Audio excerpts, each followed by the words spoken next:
మాజీ ప్రధానమంత్రి రాజీవ్ గాంధీ 80వ జయంతిని నగర కాంగ్రెస్ అధ్యక్షుడు బాలేపల్లి మురళీధర్ అధ్యక్షతన స్థానిక నాయకుడు కాటం రవి పర్యవేక్షణలో ఘనంగా నిర్వహించారు. ముఖ్య అతిథులుగా కాంగ్రెస్ వర్కింగ్ కమిటీ సభ్యులు గిడుగు రుద్రరాజు, రాజమహేంద్రి విద్యా సంస్థల అధినేత టీకే విశ్వేశ్వరరెడ్డి హాజరై జాంపేట బ్రిడ్జ్ వద్ద ఆయన విగ్రహానికి పూలమాలలు వేసి ఘనంగా నివాళులర్పించారు.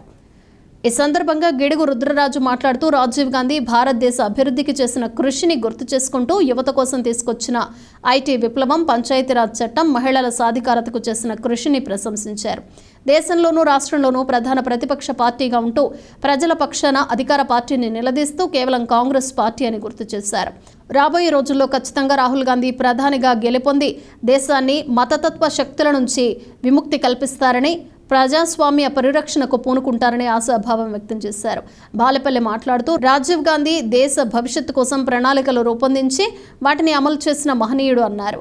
అనంతరం సుమారు 100 మంది మహిళలకు చీరలు పంచిపెట్టారు. కాంగ్రెస్ పార్టీ నాయకులు బోడా వెంకట్, బిల్డర్ బాబీ, బర్రె సుబ్రహ్మణ్యం, బెజవాడ రంగ, మోత శారద, చామర్తి లీలావతి, బత్తిన చంద్రారావు, మండ రాజు, వి సత్యనారాయణ, మైనారిటీ నాయకులు అబ్దుల్ షరీఫ్ తదితరులు పాల్గొన్నారు. మా కాంగ్రెస్ ప్రీతమ నాయకులు, అలాగే మాజీ ప్రధాని, భారతరత్న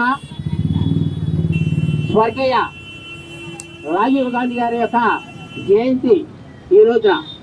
ఈ సందర్భంగా ఈ రోజు మా కాంగ్రెస్ వాదులందరికీ కూడా చాలా ఎంతో ఆనందదాయకము, అలాగే ఒక రకంగా బాధాకరమైనది. ఎందుకంటే అంత గొప్ప నాయకుడిని మేము పోగొట్టుకున్నామనే బాధ మాలో అందరికీ ఉంది. కానీ ఆయన్ని మరొక్కసారి రిమెంబరింగ్ చేసుకుంటూ స్మరించుకోవాలనే ఉద్దేశంతో ఈరోజు ఈ కార్యక్రమం. 80 సంవత్సరాల క్రితం రాజీవ్ గాంధీ గారు బొంబాయి మహానగరంలో జన్మించడం జరిగింది.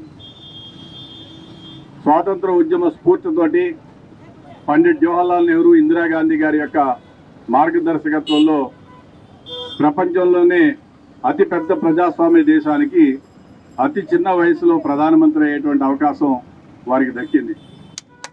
ఈ దేశంలో స్వాతంత్రం సిద్ధించిన తర్వాత కాంగ్రెస్ పార్టీ కోల్పోయినటువంటి 2 ప్రధానమైనటువంటి వ్యక్తులు ప్రాణాలు, ఒకటి ఇందిరాగాంధీ గారు, రెండవది రాజీవ్ గాంధీ గారు.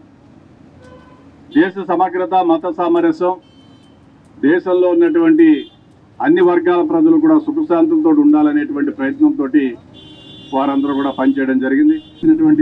అభివృద్ధి సంక్షేమ కార్యక్రమాలు దేశంలో ఉన్నటువంటి అన్ని వర్గాలు, ప్రధానంగా రాజ్యాంగంలో 73, 74 సవరణలు తీసుకురావడం ద్వారా బలహీన వర్గాలందరూ కూడా మరి స్థానిక సంస్థల్లో, పంచాయతీల్లో కానీ, జిల్లా పరిషత్లో కానీ, లోకల్ గవర్నమెంట్స్లో 50% రిజర్వేషన్ తీసుకొచ్చినటువంటి ఘనత కూడా స్వర్గీయ రాజీవ్ గాంధీ గారిది అనేటువంటి విషయం.